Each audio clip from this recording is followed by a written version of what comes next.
Welcome to Penrose Learning, where we make understanding easy. In this video, I will explain how to use e-file, easy method. Begin by gathering Form 1040, W-2s, and any Form 1099 before opening the e-file portal. Next, sign into your chosen e-file service, enter personal details, and carefully input income and deduction figures. Double-check entries, attach necessary forms, and choose direct deposit for faster refunds. Finish by reviewing the summary and submitting with your digital signature. Start with personal details, then add income items such as wages and Form 1099 entries in their designated sections. Carefully select deductions and credits you are eligible for to lower tax liability.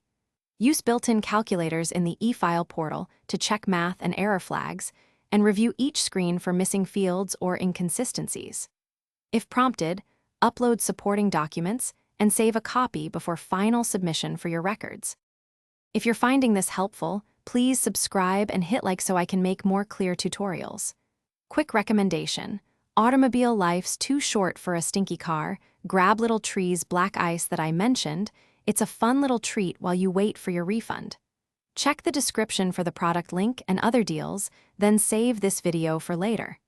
Now let's get back to the video.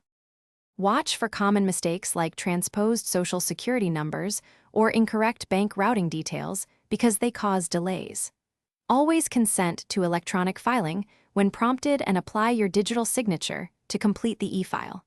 Cross-check wage and withholding amounts against W-2 and Form 1099 copies to prevent mismatches. Finally, resolve any portal validation errors before submitting to ensure faster acceptance and smoother processing of your return.